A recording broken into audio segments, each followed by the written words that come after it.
Okay, good afternoon, everyone, and welcome to today's webinar from Teleking Gibbons. We are delighted to have you join us today. My name is Sipsiri Twipon, partner at Teleking Gibbons, Intellectual Property Department, and I'll be joined by my colleague, Associate Kasidit Kumsakun. In this session, we will look at the latest legal and enforcement developments affecting Thailand's online retail market. We will discuss common IP risks in e-commerce, practical strategies for brand owners to protect their rights, and the growing role of online platforms. We will also explore platform liability, recent enforcement trends, and government efforts to strengthen trust and cooperation among brands, platform, and regulators.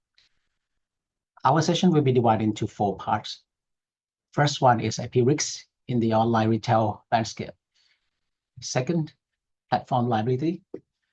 Third, notice and takedown safe harbor. And finally, custom enforcement. Before I begin, just a few housekeeping notes to help the session run smoothly. This webinar is being recorded. All participants are currently on mute to minimize background noise. But please feel free to engage with us by asking questions. So please use the chat function located at the bottom of your screen. All questions will be addressed at the end of the session. Your feedback is important to us.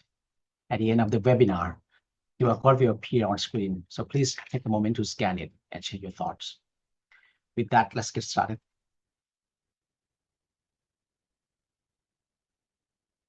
Okay. So let's start with a simple question. Has the rapid growth of online marketplace changed how IP infringement happens? The answer is clearly yes. In the past, infringement usually happened in physical markets, places where you could actually find the infringers. But for today, infringers can hide behind anonymous seller accounts. They operate across border, and they can take down their listing in a minute if they sense trouble. So brand protection has had to adapt. It's no longer just about physical raids. It now combines online monitoring, working with platforms, investigations, and custom enforcement. Now, the statistic on this slide show that IP infringement is still a big enforcement issue in Thailand. In 2024 alone, there were over 1,300 raids and nearly 2.8 million items seized by the Police Department of Special Investigation, DSI, and Customs. Trademark infringement made up the vast majority.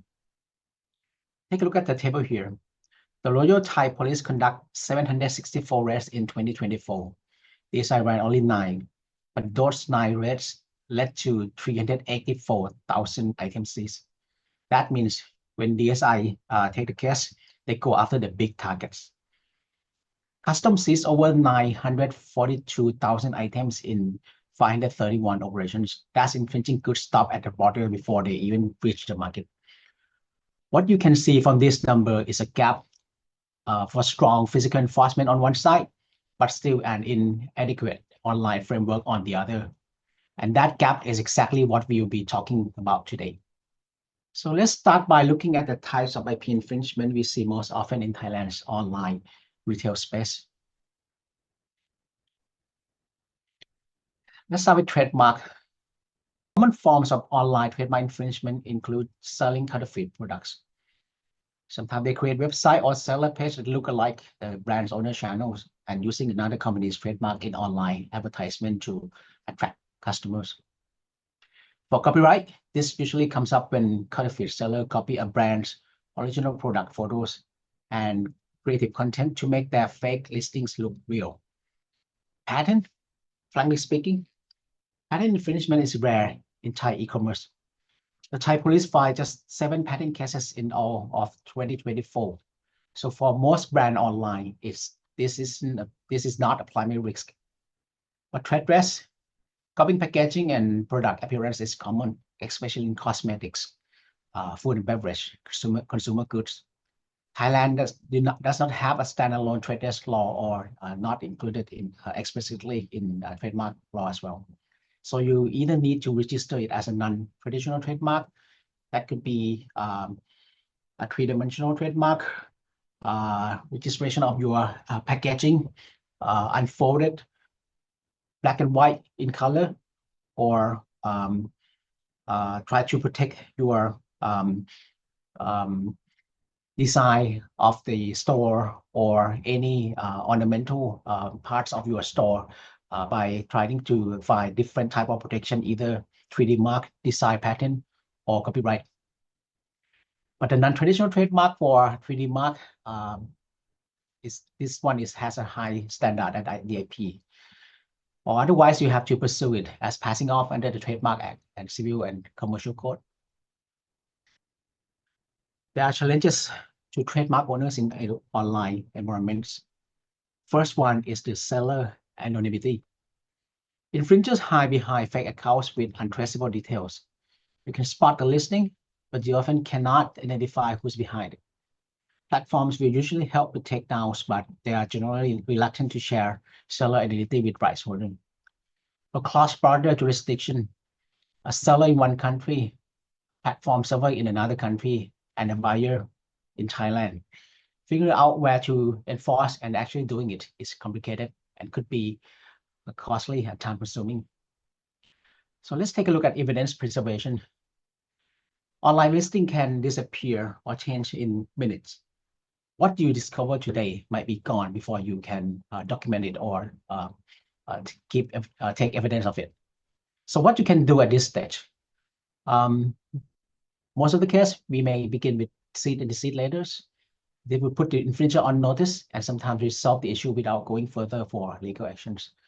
But investigation and evidence gathering is significant. We need to be able to identify who exactly is those actual infringer for online infringement so that we can send out warning letter.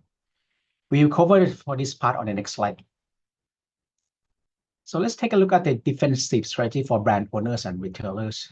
When we talk about defensive strategy, that means something not straightforward for IP protection. The first one, you need to build layered IP protection around your product. A single product and its packaging can actually give you multiple overlapping IP rights at the same time. For trademark, it could be brand name, logo, sub-brands, or even product line names. Three-dimensional trademark, a distinctive product or packaging shape. But keep in mind that Thai Department of Intellectual Property has a high bar for 3D mark, and functional shapes can be refused. Design pattern, ornamental appearance of the product or packaging. For copyright, original artwork, graphics, and creative elements on packaging. These arise automatically for copyright protection. You don't need to register it. However, Department of Intellectual Property provides service for copyright recordation, which is recommended. So why does this matter? If a counterfeiter copies your full product, they are likely to infringe multiple rights at once. And that gives you a much stronger position when you go after them. Register trademark in the right classification with the right description of goods is really important. Classification and class and specific and description of goods errors are the most common and costly for registration mistakes. Trademark classification matters, but it's really the specification or description within that class that determines what you are actually protected for.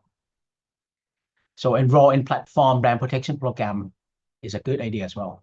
Once you enroll on a verified rights holder, you get a special reporting channel and faster processing than the regular user queue. But keep in mind that this would be the service provided by different service provider. This is not under requirement by law. But here's a caveat. These programs are per country and per platform. Shopee Thailand doesn't cover Shopee Malaysia. And TikTok Shop, that's a separate system you have to manage independently. Test purchase and pre-textual investigation. Screenshot of a listing usually isn't enough for criminal enforcement. You need the actual product as evidence with a proper chain of custody. Pre-textual investigation means approaching sellers as ordinary buyers to trace the supply chain back to distributors and manufacturers. Think about it this way. Removing an online listing means you remove only one listing of fake goods, but tracing it back to a distributor can remove the whole supply chain. So for next part, I will turn it to Kasidit. Over to you, please. Thank you very much, ครับคุณเสรี We're now moving on to one of the most challenging legal questions in today online marketplace, whether an e-commerce platform itself can be held liable for IP infringement committed by third-party sellers. The answer maybe seems obvious. If a counterfeit products are sold through a platform, shouldn't a platform bear some responsibility for hosting such illegal conduct? However, under Thai law, the answer is not that straightforward. Unlike most of the jurisdictions, Thailand does not yet have a comprehensive legal framework governing platform liability. To understand why platform liability remain quite inconclusive in Thailand, it is helpful to begin with a much older problem, one that exists long before e-commerce. Before I begin, I would like you to imagine our country around 15 years ago, almost no internet and less online interactions. For many years, as you may encounter it yourself, counterfeit products are openly sold in some of the shopping malls in Thailand. This raises an important question. If a shop within such shopping malls sells fake products, can the shopping mall owner or the landlord could also be held accountable for such infringing act? Unfortunately, the Thai trademark law have no legal provision dealing with landlord liability. It also does not establish any doctrine of contributory liability, so the rights holder have to rely on a general tort principle, particularly Section 432 of the Civil and Commercial Code. Realizing this gap, the DIP or the Department of Intellectual Property tried to propose an amendment to both Trademark and Copyright Act in 2009. However, those provisions were never enacted and enforced. You may wonder why I am talking about this and how does it related to platform liability. Even though this issue has revolved around a physical shopping centers, the same legal questions also apply to e-commerce. This time, instead of asking whether a landlord should be held liable for a counterfeit products sold by its tenants within their shopping mall, we are now asking whether an e-commerce platform should be held liable for counterfeit products sold by seller within their platform. Even though the context has changed from a physical mall to online, the legal question remains the same. This legal uncertainty has set the stage for Thailand's first judicial case related to platform liability, the Alibaba case, in which we'll be discussing next.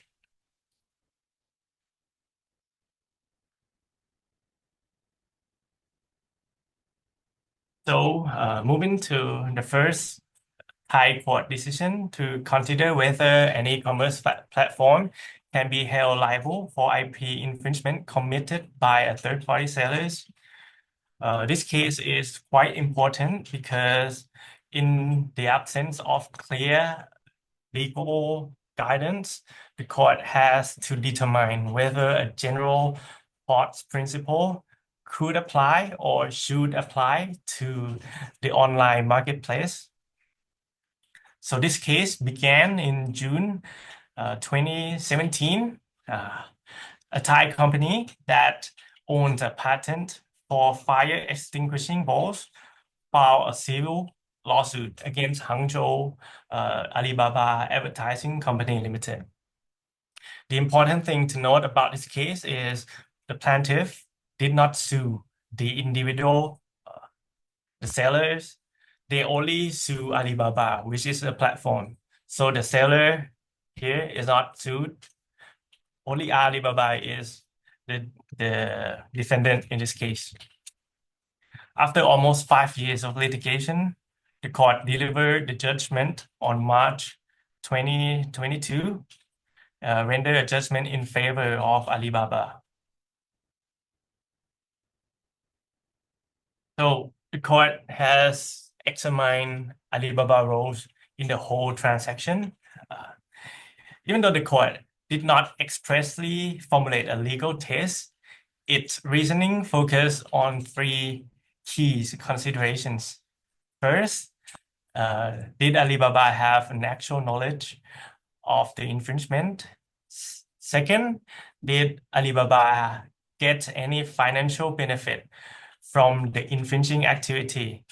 And lastly, did Alibaba have sufficient ability to control or prevent the infringing product? Applying these considerations, the court concluded that Alibaba should not be held liable.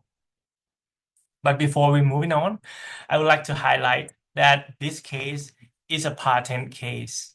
It's not a trademark or copyright case. The court reasoning may be persuasive, but it's not a settled precedent for trademark dispute or trademark litigation. The reality is establishing platform liability in Thailand remains challenging and not conclusive. The right holder should focus on a more practical enforcement methods, such as reporting to platform or trying to seek for a notice takedown procedure, or use the other means like the MOU or custom recordation, in which we'll be discussing next. So far, we have focused on the legal framework, excuse me, and the uncertainty around platform liability. However, in practice, most online IP disputes in Thailand are not resolved through litigation. Thailand has more and more adopted a collaborative approach involving government agencies, e-commerce platform, and rights holders themselves. The objective of this cooperation is to resolve an infringement before counterfeit products spread online. As you can see from these slides, there are several MOUs that is in use. One important initiative is the MOU on protection of the IP rights on internet, introduced by the DIP in 2021. One thing to note about this MOU is that it does not create any obligation on the signatories. Rather, it creates dedicated communication channels and standardized complaints, allowing rights holder and platform to cooperate more efficiently.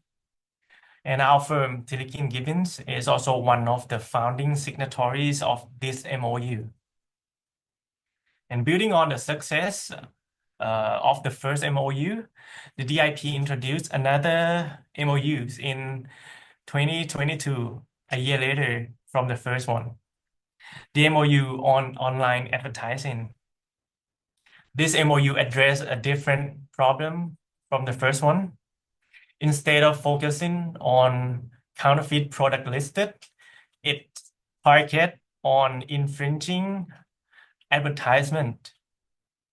The thinking behind this MOU is if those ads can be removed, the counterfeiters lose the traffic and ultimately they will lose revenues. Tilikin Gibbons, we also are founding signatories of this MOU. Another initiative is the MOU between the Department of Special Investigation, or DSI, and representative of injured parties. Unlike the DIP MOUs, This framework focus more on criminal enforcement. As you may all aware, a large-scale investigation mostly require technical assistance from the rights holder. And under this MOU, the rights holder or its representative can work closely with DSI by providing guidance during investigation and enforcement cooperation.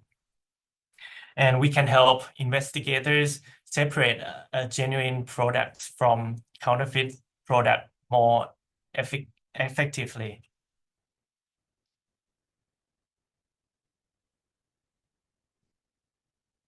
Okay, let's now move to another important development in the Thai IP law, which is the introduction of the notice and takedown and the safe harbor under Copyright Act. These concepts are often discussed together because they form part of the same framework. However, as I'll explaining later, this framework applies only to copyright, not to trademark. A safe harbor and notice takedown are areas where Thai law has evolved significantly in the recent years. In 2022 or 4 years ago, Thailand has amended the Copyright Act and introduced notice and takedown procedure together with safe harbor for a qualifying service provider. These two concepts work closely together. Notice and takedown is the procedure that platform must follow, while safe harbor is the legal protection that the platform will receive if they comply with the legal requirement set under the law. So to qualify for safe harbor protection, a service provider must satisfy three key requirements. First, it must adopt a repeat infringer policy. In other words, it must have a policy for suspending or terminating repeated infringers. Second, it must comply with notice and takedown procedure once it receives a notice. And it must act swiftly to remove or disable access to the infringing content and follow the process under the law. And lastly, it must satisfy additional legal conditions applied to the categories of service provider. This one is also depends on what type of a service provider under the law, and each type of service provider will have to fulfill a different kind of conditions. And moving on to notice and takedown, to put it in a simple term, a notice and takedown allow a copyright holder to notify a service provider of infringing content and request the removal before obtaining a court order. This provides a faster way of addressing online copyright infringement. Similar system also exists in many jurisdictions. Most famous one is in the US under the US Digital Millennium Copyright Act, or we know it as DMCA. An important feature of this concept is that the service provider is not required to actively monitor user-generated content, but they are expected to respond only once they receive a valid notice or have an actual knowledge of the infringement. If they comply with these requirements, they might benefit from the Copyright Act safe harbor protection. I want to emphasize again that this concept of notice and takedown applies only to copyright infringement. Back to คุณสุสิริครับ Okay, thank you, Kasidit, and thank you for making it clear that notice and takedown system under Thai law has been addressed under Copyright Act. When people talk about notice and takedown, many times people may confuse about taking down listing for infringement goods on online platform, but that would be a collaboration to be received by the online platform, e-commerce platform. But notice and takedown under Thai law would be limited to Copyright Act for the time being. So let's turn to part 4. Part 4 covers custom enforcement and cross-border strategy, that often the most underused part of a brand protection program in Thailand. Thailand introduced the Thai Custom Intellectual Property Recordation System, or TCIR, in September 2022. This lets trademark and copyright owners record their registered IP rights with Thai customs. Patent rights are not eligible for recordation at this stage. What changed from the previous system? Because many of you might have heard that custom recordation have been available for many years. But before this TCIR system, custom could only act on IP infringement at the border when the rights holder or their representative had filed a case-specific request each time. So that would be like case-by-case basis. But now with the new TCIR system, there's a centralized electronic database that lets custom officer to access authentication information more easily during inspections. So how to file? Applications are submitted online to the TCIR platform, to the Custom Enforcement Division. So you, as a trademark owner, IP rights holder, generally need to provide Thai trademark registration certificates, a notarized power of attorney, company information, and product authentication guidelines. There's no official fee for this service. Processing generally takes about 1 to 2 months. The recordation stays valid for 3 years or until your IP rights expires, meaning that for trademark registration expires, whichever comes first. After the seizure, active engagement is still required. Filing a custom recordation application is just the beginning. Once custom detains suspected counterfeits, you need to be actively involved. If you don't respond in time, the goods may be released. In other words, custom recordation is not a set and forget system. You need ongoing cooperation with custom for effective border enforcement. As I said, the custom recordation is just the starting point. Recording your IP rights with Thai custom is a good first step, but it's not a complete enforcement strategy by itself. As of August 2024, about 1,100 recordation applications had been approved under custom recordation. In practice, custom officers use multiple sources, TCIR system, the Department of Intellectual Property database, and the existing contacts with right holders. So you should also provide product authentication guideline and regular training for custom officers. Like our firms, we do custom training from time to time, like more than 2 times per year, and in other countries in Southeast Asia as well. Custom recordation work best when combined with ongoing engagement and officer training. In addition to the custom recordation, I want to mention a little bit about another important development, which is increasingly used to support strategic enforcement.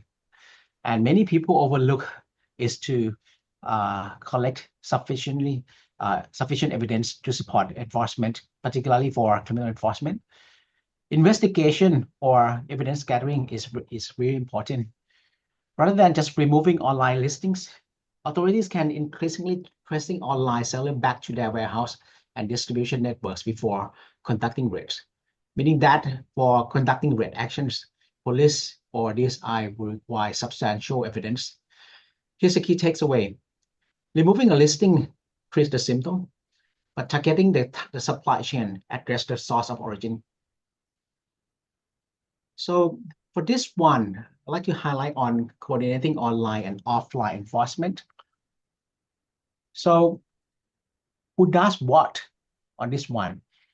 Effective enforcement depends on choosing the right authority for your case. Royal Thai Police or Economic Crime Suppression Division, we call them ECD Police, handles the majority of routine IP enforcement cases and typically requires well-documented evidence from right holders before taking action, as I mentioned previously. Department of Special Investigation, or DSI, this is the government unit under Ministry of Justice. DSI only takes large-scale cases. Generally, a case qualifies when the damage result from infringing goods are worth at least 5 million baht. And the Board of Special Cases at DSI would accept the matters. So most e-commerce counterfeiting cases end up with the police, not the DSI. It could happen from time to time, but majority of the cases for e-commerce counterfeiting cases are still being handled by police. Let's take a look a little bit about the statute of limitation. Right holders should pay close attention to limitation periods.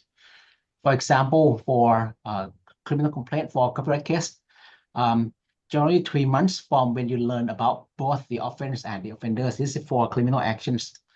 So for civil actions, you have 3 years from knowledge of the infringement of the infringer, or 10 years from the infringement. For trademark and patent, that would be 1 year from knowledge of the infringement, or 10 years from the infringement, whichever expires first.